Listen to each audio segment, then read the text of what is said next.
Hi every, welcome back to flavours with Subha. இன்றைக்கி விநாயகர் சதுர்த்தி ஸ்பெஷலான recipes தான் நான் இன்றைக்கி செய்ய போகிறேன். 3 வகையான கொழுக்கட்டை, அதுக்கப்புறம் அவல் பாயாசம் தான் நான் இன்றைக்கி செய்ய போகிறேன். ஸோ இப்போ வாங்க இதை எப்படி பண்ணுறதுன்னு பார்க்கலாம். இப்போ ஃபஸ்ட்டு இந்த அவல் பாயசம் பண்ணுறதுக்கு நான் இங்கே ஒரு பாத்திரத்தில் கொஞ்சமாக நெய் சேர்த்துக்கிறேன். நெய் கொஞ்சம் சூடானவுடனே இதில் கொஞ்சமாக முந்திரி பருப்பு சேர்த்துக்கோங்க. இந்த முந்திரி பருப்பு லைட்டாக கொஞ்சம் கலர் மாறும்போது இதில் கொஞ்சமாக உலர்ந்த திராட்சை சேர்த்துக்கோங்க. இப்போ இது ரெண்டும் நல்லா கொஞ்சம் பொன்னிறமாக மாறுற வரைக்கும் மீடியம் ஃப்ளேமில் வச்சு கொஞ்சம் நேரத்துக்கு ஃப்ரை பண்ணிக்கோங்க. இப்போ பார்த்தீங்கன்னா முந்திரி பருப்பும் திராட்சையும் நல்லா செவந்து வந்திருக்கு. இப்போ இதை வேறொரு பாத்திரத்தில் தனியாக எடுத்து வச்சுக்கோங்க.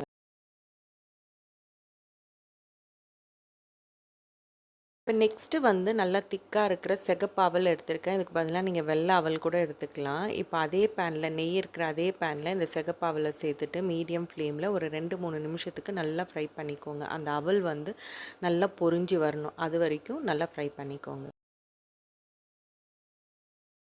இப்போ பார்த்தீங்கன்னா அவல் நல்லா ஃப்ரை ஆகிடுச்சு, நல்லா கிறிஸ்பியாக ஃப்ரையாக இருக்குது. இப்போ இந்த ஸ்டேஜில் நான் இதில் கொஞ்சமாக பால் சேர்த்துக்கிறேன். பால் சேர்த்துட்டு எல்லாத்தையும் நல்லா மிக்ஸ் பண்ணிவிட்டு இப்போ அந்த அவல் நல்லா சாஃப்டாக குக் ஆகிற வரைக்கும் மீடியம் ஃப்ளேமில் வச்சு நல்லா குக் பண்ணிக்கோங்க. அப்பப்போ கரண்டியை வச்சு மிக்ஸ் பண்ணிகிட்டே இருங்க.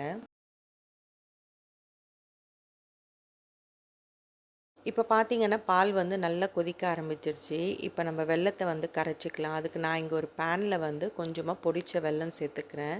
அது கூடவே ஒரு 1/4 கப் அளவுக்கு தண்ணி சேர்த்துட்டு இப்போ இந்த வெல்லம் நல்லா கரைஞ்சி வர வரைக்கும் கொஞ்சம் நேரத்துக்கு குக் பண்ணிக்கோங்க. இதுக்கு பாகெல்லாம் எதுவும் தேவையில்லை, வெல்லம் கரைஞ்சால் மட்டும் போதும். ஸோ கொஞ்சம் நேரத்துக்கு வெல்லம் கரையிற வரைக்கும் குக் பண்ணிக்கோங்க. இப்போ வெல்லம் நல்லா கரைஞ்சிடுச்சு. இப்போ அதை அடுப்பு ஆஃப் பண்ணிவிட்டு தனியாக எடுத்து வச்சுக்கோங்க. இப்போ நெக்ஸ்ட்டு நம்ம பால் நல்லா கொதித்து அதில் இருக்கிற அவல் நல்லா சாஃப்டாக குக் ஆகிருக்கு.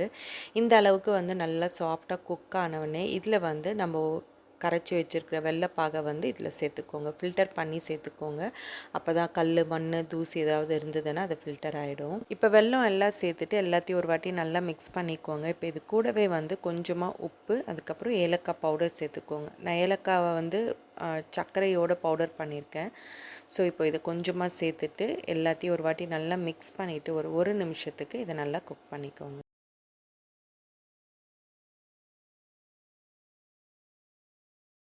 இப்போ கடைசியாக இதில் கொஞ்சம் தேங்காய் பால் சேர்த்துக்கோங்க. டேஸ்ட் ரொம்ப நல்லாயிருக்கும். இப்போ பால் சேர்த்துட்டு எல்லாத்தையும் ஒரு வாட்டி நல்லா மிக்ஸ் பண்ணிக்கோங்க. அது கூடவே நம்ம வறுத்து வச்சுருக்கிற முந்திரி பருப்பு, திராட்சை இது ரெண்டுத்தையும் சேர்த்துட்டு எல்லாத்தையும் ஒரு வாட்டி நல்லா மிக்ஸ் பண்ணிவிட்டு தேங்காய் பால் சேர்த்தவொடனே ரொம்ப நேரம் குக் பண்ணக்கூடாது. லைட்டாக ஒரு கொதி வரும்போது அடுப்பு ஆஃப் பண்ணிவிடுங்க. ஸோ அவ்வளோதான், நம்மளுடைய சூப்பரான அவல் பாயசம் ரெடி ஆகிடுச்சு. இது தேங்காய் பாலெல்லாம் சேர்த்ததுனால செம்ம டேஸ்டியாக இருக்கும். இது நல்லா வார்மாக சாப்பிட்டாலும் நல்லாயிருக்கும், ஃப்ரிட்ஜில் வச்சுட்டு சில் பண்ணி சாப்பிட்டாலும் ரொம்ப நல்லாயிருக்கும். ஸோ நம்ம அவல் பாயசம் ரெடி ஆகிடுச்சு. நெக்ஸ்ட் நம்ம கொழுக்கட்டை எப்படி பண்ணுறதுன்னு பார்க்கலாம். இப்போ நெக்ஸ்ட்டு எள்ளு கொழுக்கட்டை பண்ணுறதுக்கு அது உள்ளே வைக்கிற பூர்ணம் ஸ்டஃபிங்கை நம்ம ரெடி பண்ணிக்கலாம். அதுக்கு நான் இங்கே ஒரு பேனில் கருப்பு எள்ளு, வெள்ளை எள்ளு ரெண்டுமே சேர்த்துக்கிறேன். உங்களுக்கு வேணும்னா ஏதாவது ஒன்று கூட நீங்கள் யூஸ் பண்ணிக்கலாம். இப்போ இதை லோ டு மீடியம் ஃப்ளேமில் வச்சு நல்லா வறுத்துக்கோங்க. ஒரு 2-3 நிமிஷத்துக்கு நல்லா கலரெல்லாம் மாறி நல்லா பொரிஞ்சு வர வரைக்கும் நல்லா வறுத்துக்கோங்க. ஓவராக வறுத்துட்டிங்கன்னா எள்ளு கசந்துடும். ஸோ அதுக்கேற்ற மாதிரி பார்த்து வறுத்துக்கோங்க. இப்போ பார்த்தீங்கன்னா எள்ளை நல்லா வறுத்துட்டேன். இந்த அளவுக்கு நல்லா வறுத்துக்கோங்க. இப்போ இதை வேறு ஒரு தட்டுக்கு மாற்றிட்டு நல்லா ஆற வச்சுடுங்க. ஆறின பிறகு நம்ம இதை அரைச்சிக்கலாம். இப்போ இது நல்லா ஆறின பிறகு இதை மிக்ஸி ஜாரில் சேர்த்துக்கோங்க. இப்போ இது கூடவே கொஞ்சமாக உப்பு, ஏலக்காய் பவுடர், அப்புறம் ஸ்வீட்டுக்காக இதில் கொஞ்சமாக வெல்லம் சேர்த்துக்கோங்க. நான் இங்கே நாட்டு சர்க்கரை சேர்த்துருக்கேன்.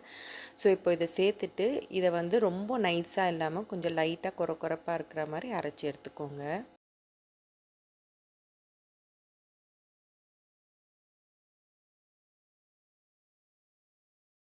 இப்போ நெக்ஸ்ட்டு தேங்காய் கொழுக்கட்டை பண்ணுறதுக்கு அது உள்ளே வைக்கிற பூர்ணம் ஃபில்லிங்கை நம்ம ரெடி பண்ணிக்கலாம். அதுக்கு நான் இங்கே ஒரு பேனில் கொஞ்சம் வெல்லத்தை சேர்த்துக்கிறேன்.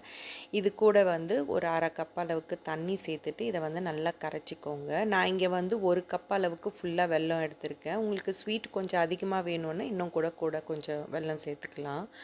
இப்போ இது நல்லா கரையிற வரைக்கும் கொஞ்சம் நேரத்துக்கு குக் பண்ணிக்கோங்க. இதுக்கு பாகெல்லாம் எதுவும் தேவையில்லை, வெல்லம் மட்டும் நல்லா கரைச்சி எடுத்துக்கோங்க. இப்போ வெல்லம் ஃபுல்லாக கரைஞ்சிடுச்சு. இப்போ ஸ்டவ்வை ஆஃப் பண்ணிவிட்டு இதை வேற ஒரு பாத்திரத்துக்கு நம்ம ஃபில்டர் பண்ணிக்கலாம்.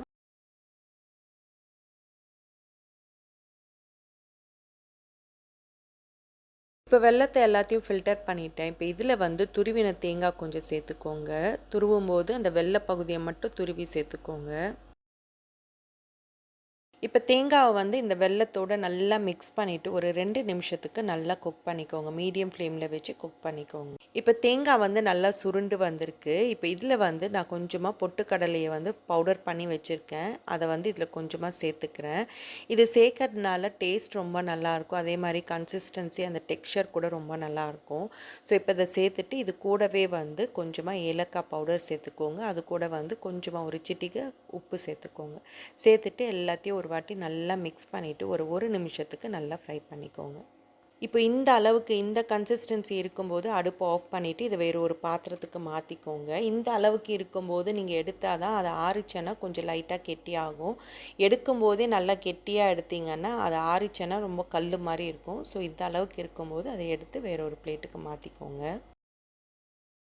இப்போ 2 கொழுக்கட்டைக்கும் ஸ்டஃபிங்கை வந்து நம்ம ரெடி பண்ணிட்டோம். இப்போ இது 2 நல்லா ஆறட்டும். அதுக்குள்ளே நம்ம பிடி கொழுக்கட்டை எப்படி பண்ணுறதுன்னு பார்க்கலாம். இப்போது நெக்ஸ்ட்டு வந்து பிடி கொழுக்கட்டை பண்ணுறதுக்கு நான் இங்கே ஒரு பேனில் கொஞ்சமாக வெல்லம் சேர்த்துக்கிறேன்.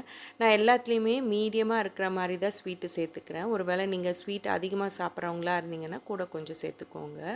இப்போ இதில் வந்து கொஞ்சமாக தண்ணி சேர்த்துட்டு இந்த வெல்லத்தை வந்து நல்லா கரைச்சிக்கோங்க. இப்போ வெல்லம் பார்த்தீங்கன்னா ஃபுல்லாக கரைஞ்சிடுச்சு. இப்போ இதை வந்து வேறொரு பாத்திரத்துக்கு ஃபில்டர் பண்ணி வச்சுக்கோங்க.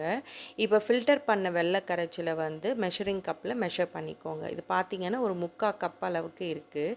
இப்போ இது கூட வந்து ஒரு 1 1/4 கப் அளவுக்கு தண்ணி சேர்த்துக்கோங்க. நான் இங்கே வந்து 1 கப் அளவுக்கு அரிசி மாவு எடுக்க போகிறேன். அதனால் நான் இங்கே 2 கப் அளவுக்கு தண்ணி சேர்த்துக்கிறேன். இப்போது தண்ணி 1 1/4 கப் அளவுக்கு இதில் சேர்த்துட்டு இப்போ இது வந்து லைட்டாக ஒரு கொதி வர வரைக்கும் மீடியம் ஃப்ளேமில் வச்சு பாயில் பண்ணி இப்போ தண்ணி எல்லாத்தையும் சேர்த்துட்டு இது கூடவே வந்து நான் இங்கே கொஞ்சமாக வறுத்த கருப்பு எள்ளு கொஞ்சம் சேர்த்துக்கிறேன். இது சேர்க்கறதுனால டேஸ்ட்டும் நல்லாயிருக்கும், நல்லா வாசனையாகவும் இருக்கும். இப்போ இது கூட வந்து கொஞ்சமாக உப்பு சேர்த்துக்கோங்க. அது கூடவே வந்து கொஞ்சமாக ஏலக்காய் பவுடர், அதுக்கப்புறம் துருவின தேங்காய் கொஞ்சம் சேர்த்துக்கோங்க. இது எல்லாத்தையும் சேர்த்துட்டு நல்லா மிக்ஸ் பண்ணிவிட்டு இப்போ இது நல்லா ஒரு கொதி வர வரைக்கும் மீடியம் ஃப்ளேமில் வச்சு குக் பண்ணிக்கோங்க.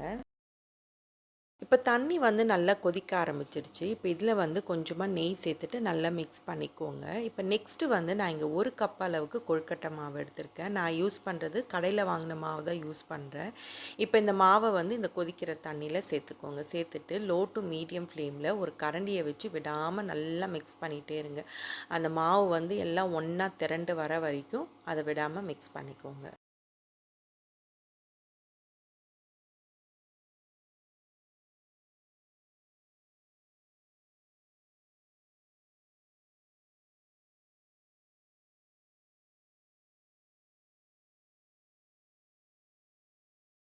இப்போ மாவெல்லாம் இந்த அளவுக்கு நல்லா ஒன்றா திரண்டு வரும்போது அடுப்பை ஆஃப் பண்ணிவிட்டு இதை அப்படியே வேறு ஒரு பாத்திரத்துக்கு மாற்றிட்டு மேலே மூடி போட்டு ஒரு 5 நிமிஷத்துக்கு அப்படியே விட்டுருங்க. நல்லா ஆறின பிறகு நம்ம செய்ய ஆரம்பிக்கலாம்.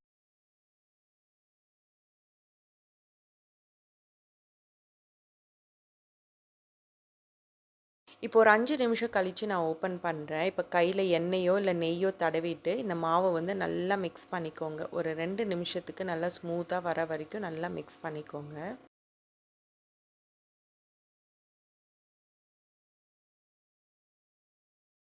இப்போ இந்த அளவுக்கு நல்லா மிக்ஸ் பண்ணிவிட்டு இப்போ உங்களுக்கு எந்த சைஸில் கொழுக்கட்டை வேணுமோ அதுக்கேற்ற மாதிரி சின்ன சின்ன உருண்டையாக எடுத்து கையில் வந்து ஒரு ஷேப் பண்ணிவிட்டு விரலால் வந்து லைட்டாக ப்ரெஸ் பண்ணிக்கோங்க. நான் வீடியோவில் காமிச்ச மாதிரி செஞ்சுக்கோங்க.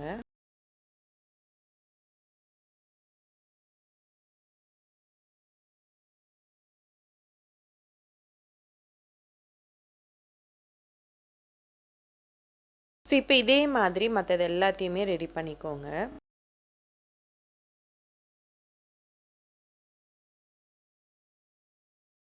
இப்போ நம்ம செஞ்சு வச்சுருக்கிற கொழுக்கட்டை எல்லாத்தையும் ஸ்டீம் பண்ணிக்கலாம். அதுக்கு நான் இங்கே ஒரு ஸ்டீமர் எடுத்திருக்கேன். அதில் வந்து ஒரு பார்ச்மெண்ட் பேப்பரோ இல்லை பட்டர் ஷீட்டோ போட்டுக்கோங்க. உங்களுக்கு எடுக்கும்போது ஈஸியாக இருக்கும்.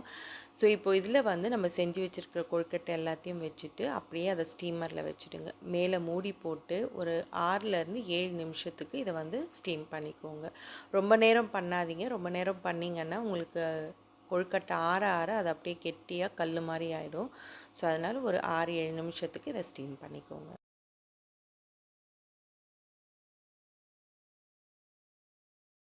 இப்போ ஒரு 6, 7 நிமிஷம் கழித்து நான் இதை ஓப்பன் பண்ணுறேன். அடுப்பு ஆஃப் பண்ணிவிட்டு இதை ஓப்பன் பண்ணிக்கோங்க.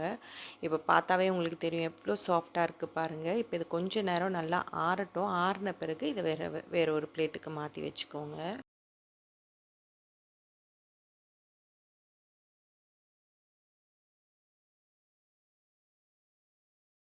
இப்போ எல்லாத்தையும் வந்து நான் பிளேட்டுக்கு மாற்றிட்டேன். இப்போ ஒன்று வந்து நான் உங்களுக்கு கட் பண்ணி காமிக்கிறேன் பாருங்கள். எவ்வளோ சாஃப்டாக இருக்குது பாருங்கள். இது சூடாக மட்டும் இல்லை, இது நல்லா ஆறின பிறகு கூட இதே மாதிரி சாஃப்டாக இருக்கும்.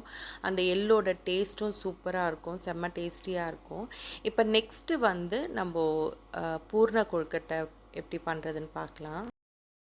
இப்போ பூர்ண கொழுக்கட்டை பண்ணுறதுக்கு நம்ம பூர்ணம்லாம் ரெடி பண்ணி வச்சுருக்கோம். இப்போ மேல் மாவு ரெடி பண்ணுறதுக்கு நான் இங்கே ஒரு பாத்திரத்தில் 2 கப் அளவுக்கு தண்ணி சேர்த்துக்கிறேன். 1 கப்பு கொழுக்கட்டை மாவுக்கு வந்து 2 கப் அளவுக்கு தண்ணி சேர்த்துக்கோங்க. இப்போ இந்த தண்ணியில் வந்து கொஞ்சமாக உப்பு சேர்த்துக்கோங்க. அது கூடவே வந்து கொஞ்சமாக நெய்யும் சேர்த்துக்கோங்க. சேர்த்துட்டு எல்லாத்தையும் நல்லா மிக்ஸ் பண்ணிவிட்டு இப்போ இந்த தண்ணி நல்லா கொதி வர வரைக்கும் கொஞ்ச நேரத்துக்கு குக் பண்ணிக்கோங்க.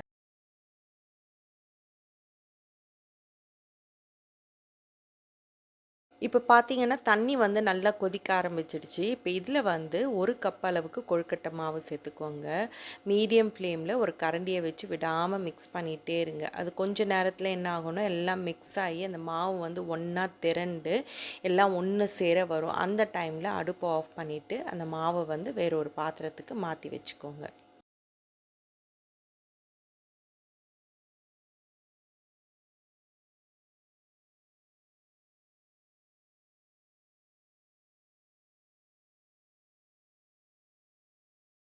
தண்ணி வந்து நல்லா கொதித்த பிறகு தான் மாவை சேர்க்கணும். அதுக்கு முன்னாடி சேர்க்காதீங்க.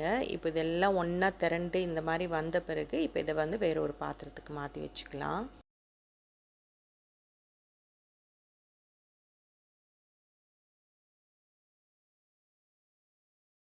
இப்போ வேற ஒரு பாத்திரத்துக்கு மாற்றிட்டு மேலே மூடி போட்டு ஒரு 5 நிமிஷத்துக்கு அப்படியே வச்சுடுங்க. அது கொஞ்சம் நல்லா ஆறின பிறகு நம்ம வந்து நல்லா மிக்ஸ் பண்ணிக்கலாம்.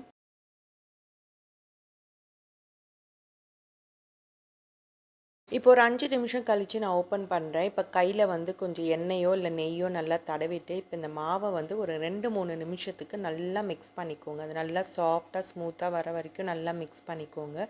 மாவு வந்து கொஞ்சம் வார்மாக இருக்கும்போதே நல்லா மிக்ஸ் பண்ணிக்கோங்க.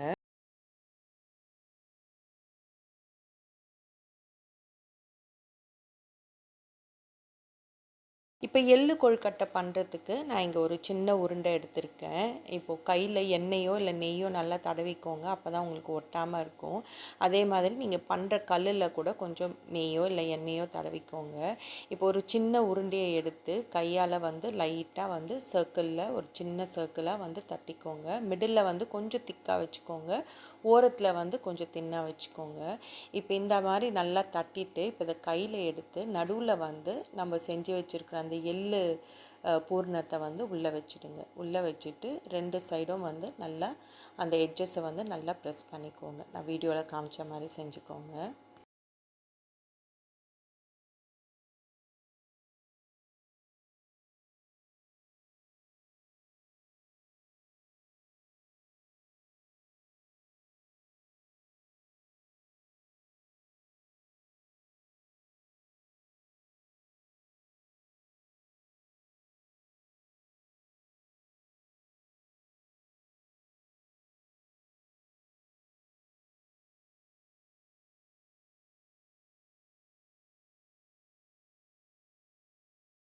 ஸோ இதே மாதிரி மற்றது எல்லாத்தையுமே நம்ம ரெடி பண்ணிக்கலாம்.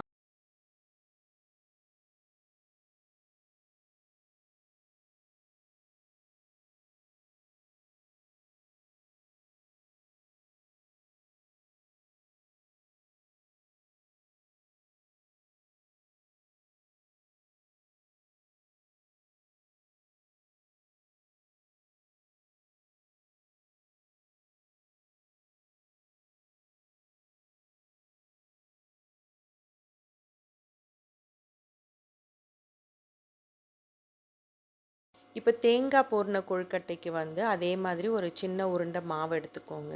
இப்போ இந்த மாவை வந்து கையிலேயே லைட்டாக ப்ரெஸ் பண்ணிக்கோங்க. ஒரு சின்ன கிண்ணம் மாதிரி செஞ்சுக்கோங்க. மிடில் வந்து கொஞ்சம் திக்காக இருக்கணும். ஓரத்தில் வந்து கொஞ்சம் தின்னாக வச்சுக்கோங்க. இப்போ லைட்டாக ஒரு சின்ன கிண்ணம் மாதிரி பண்ணிவிட்டு இப்போ இதுக்கு நடுவில் வந்து நம்ம செஞ்சு வச்சுருக்கிற தேங்காய் பூரணத்தை வந்து வச்சுருங்க. வச்சுட்டு கையிலேயே வந்து எல்லா சைடும் நல்லா க்ளோஸ் பண்ணிவிட்டு வாங்க. அப்படியே க்ளோஸ் பண்ணிகிட்டே வந்தீங்கன்னா மேலே வந்து அப்படியே க்ளோஸ் ஆகிடும். எக்ஸஸாக ஏதாவது மாவு இருந்ததுன்னா எடுத்துருங்க. அப்படியே வந்து க்ளோஸ் பண்ணிகிட்டே வந்தீங்கன்னா உங்களுக்கு அழகாக ஒரு ஷேப் வந்துடும். ஸோ இப்போ நான் வீடியோவில் காமிச்ச மாதிரி செஞ்சுக்கோங்க.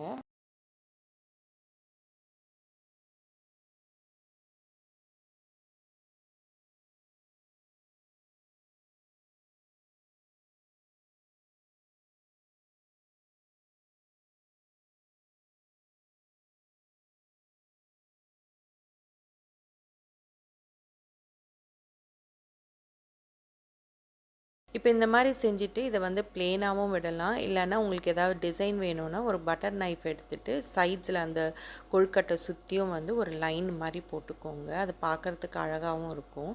ஸோ உங்களுக்கு எப்படி வேணுமோ அதுக்கேற்ற மாதிரி செஞ்சுக்கோங்க. இதே மாதிரி மற்றது எல்லாத்தையுமே ரெடி பண்ணி வச்சுக்கலாம்.